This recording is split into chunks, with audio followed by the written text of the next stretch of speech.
बिस्मिल्लाहिर्रहमानिर्रहीम। बोलते कालम के साथ मैं आमिर जहान। और सन 1965 में जब पाक भारत जंग हुई तो इनायत हुसैन भट्टी का एक गाना बड़ा पॉपुलर हुआ था कि महाराज एक खेड़ तलवार दिए जंग खेड़ नहीं होती जनानियाँ दी।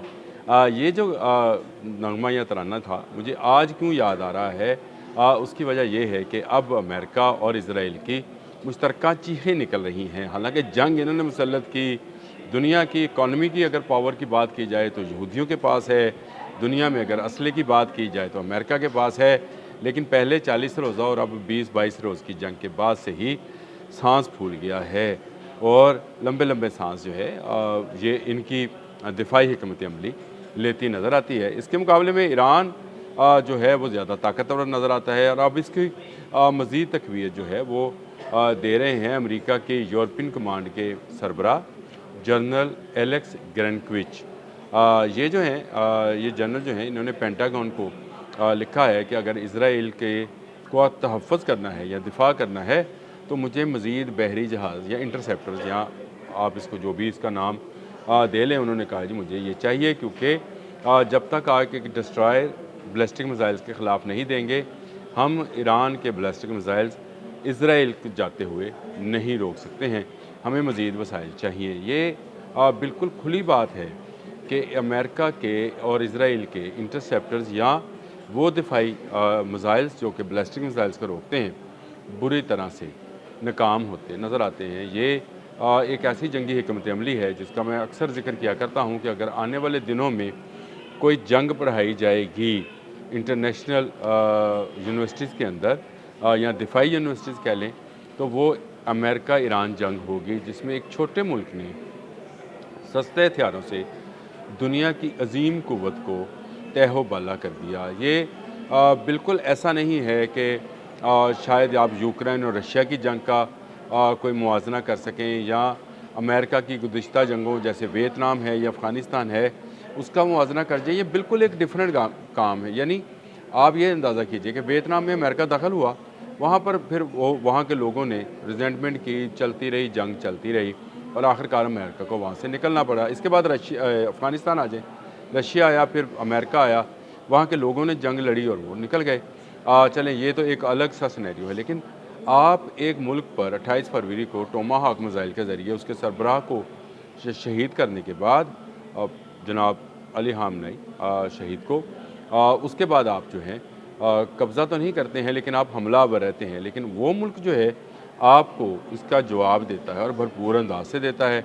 40 रोज़ के बाद आप अमन की बांसुरी बजाना शुरू करते हैं और फिर आप वो पाइपर लेकर मुख्तलिफ मुल्कों के लोगों को जो है साथ साथ लेकर चलते हैं। उसके बाद आपको दोबारा से ख्याल आता है और 7 जुलाई को आप नई जंग का आगाज़ कर देते हैं।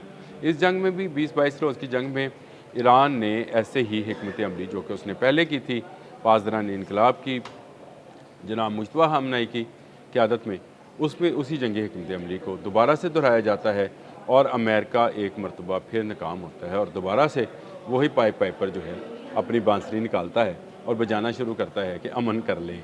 अब जो है जनरल एलेक्स का ये जो बयान है ये मगरबी मीडिया और हमारे भी लोकल मीडिया के अंदर बहुत हाईलाइट किया गया है और उसकी वजह बुनियादी वजह यह है कि ये वाकई ही इसराइल के लिए एक बड़ी ख़तरे की घंटी है। अब के जब डोनाल्ड ट्रंप ने ये ऐलान किया था कि वो बहुत बड़ा हमला करने जा रहे हैं और इंसानी जानें चली जाएंगी, पता नहीं क्या हो जाएगा, क्या नहीं, इस तरह की बेशुमार बातें जो हैं उन्होंने की और उसके बाद उन्होंने जो है अचानक से कह दिया कि मुझे मिडल ईस्ट से जो है लोग कह रहे हैं कि ये जंग ना बढ़ाई जाए, इसलिए मैं जंग रोक रहा हूँ।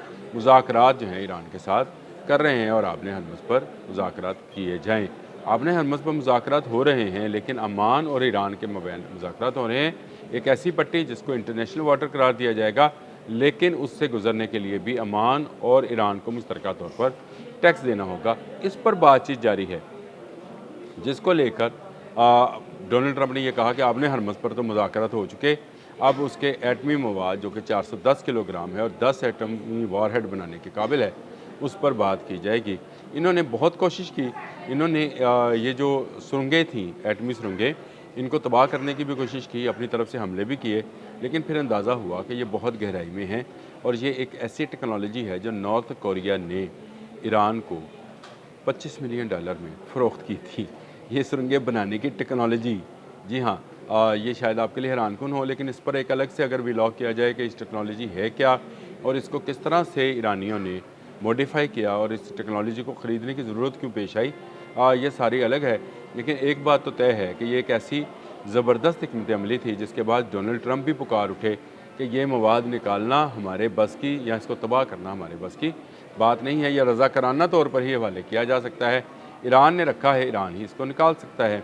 अब जब इनके अपने इंटरसेप्टर्स जो हैं ख़त्म हो रहे हैं, तो अब नए जहाज़ जो हैं मांगे जा रहे हैं। इससे मेरी वो बात भी आप याद रखें जो मैं पहले दिन से कह रहा हूँ कि अमेरिका के बहरी जहाज़ों को बहुत ज़्यादा नुकसान हुआ है।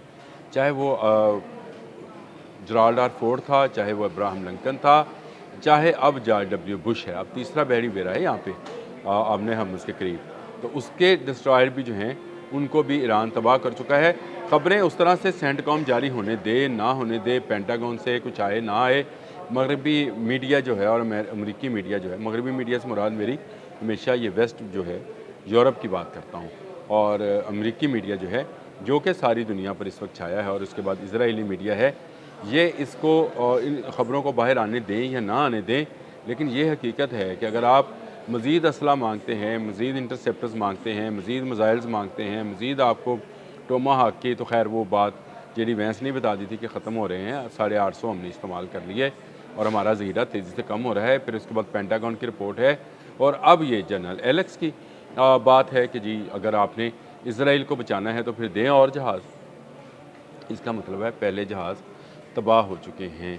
ख़बरें अगर नहीं हैं तो हम तो इन्हीं ख़बरों में से ख़बर निकालते हैं और हम इन्हीं में से पॉइंट्स जो हैं जोड़ते हैं, हम एक के बाद एक कड़ी को मिलाते चले जाते हैं।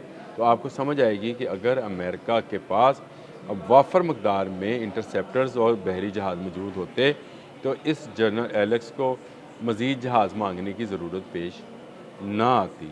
अगर आप में इतनी क़ुव्वत होती तो फिर बरतानिया ये इनकार ना करता कि जी मैं ईरान जंग में शामिल नहीं हो रहा, यूक्रेन इनकार ना करता। तो इसका मतलब ये है कि ईरान ने अपनी इसको क्या कहेंगे, दिफाई जारहाना हिकमत अमली, मैं इसको नया ही नाम दे देता हूँ, क्योंकि एक तो जारहाना हिकमत अमली है जो कि अमेरिका ने और इसराइल ने अपना रखी है, और एक दिफाई हिकमत अमली होती है जिसमें आप अपना दिफा करते हैं, लेकिन जिस तरह से ईरान पलट कर जवाब देता है वापस, इसका मतलब ये है कि ये दिफाई जारहाना पॉलिसी है, जिसके तहत वो जो भी हमला उस पर किया जाएगा उसका जवाब वो ठोक कर देगा।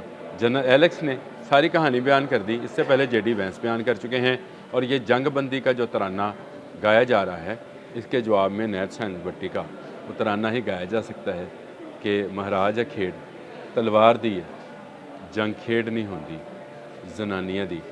ईरानियों ने हज़रत अली की तलवार को सिंबल बना रखा है। अब तक के लिए इतना ही। अल्लाह हाफ़िज़।